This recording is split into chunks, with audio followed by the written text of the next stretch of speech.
1300 €, qu'est-ce qu'on peut faire comme PC à ce budget? C'est parti les gens, aujourd'hui, je vais vous présenter, plutôt, ça vous fait les gens, aujourd'hui, je vais vous présenter un gros PC à 1300 €, hein, parce qu'il est pas petit, j'allais dire un petit, un gros PC, hein, évidemment. Alors, il est juste ici, on commence directement avec le Ryzen 7 7500, donc je l'ai trouvé à, bon, on arrondit toujours à 250 €, très bon processeur, 8 cœurs 16 threads, franchement, pas mal, hein, avec une cache L3 de 32 MO, c'est pas dégueulasse, franchement. Les perfs ils sont, et en plus c'est la RX 7900 GRE, on garde la même que la config à 1200, tout simplement parce que elle se positionne très bien dans son budget.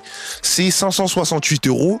Franchement, elle est extrêmement bien positionnée. En plus, elle est blanche. Franchement, 3 ventilateurs carrés, parfait propre, elle fait tourner 1080p, 2K, 4K sans souci. Carte mère, on change, on a la B650S Wi-Fi. Cette fois-ci, c'est un modèle avec une carte son un peu moins bonne, mais c'est pas grave, franchement. Toujours les bons dissipateurs. Celle-ci, elle a du Wi-Fi en plus, donc pas besoin de te soucier de rajouter du Wi-Fi. Elle coûte 158 € sur PC Component, hein, voilà, sans frais de livraison. On a gardé une équipe qui gagne, les Corsair à 6000 MHz, oui c'est ça, en DDR5, 32 Go, 114 €, toujours sur PC Component. Celles-ci, elles sont vraiment pas mal. Je voulais mettre les Lexar Ares, mais c'était un peu compliqué de les caler dans un budget, vous allez voir pourquoi. Ensuite, la MSI, au niveau de l'alimentation, toujours la MSI B650BN, A650BN, pardon, elle est pas mal, 60 €, toujours la même, hein, franchement, on change pas une équipe qui gagne, celle-là va parfaitement faire l'affaire. Le Thermalright Peerless Assassin, 120, donc cette fois-ci, oui, on prend un double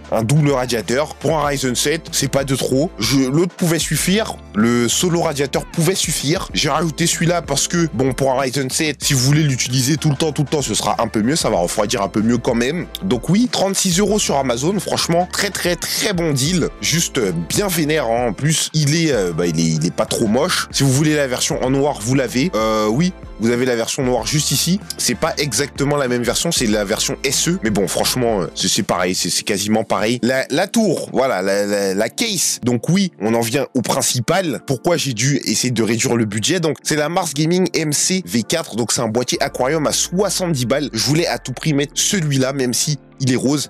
C'est pas grave, vous pouvez changer les LED, c'est des LED fixes, hein, je crois, donc vous pouvez changer les LED qui sont incluses et vous pouvez rajouter des LED RGB sur votre ventilateur ou sur votre water cooling, hein, pas de problème. Donc celle-ci, je trouve qu'elle est hyper rentable, franchement, elle prend tous les formats de carte mère et elle prend des cartes graphiques jusqu'à 400, plus de 400 mm, 412 maximum, je crois.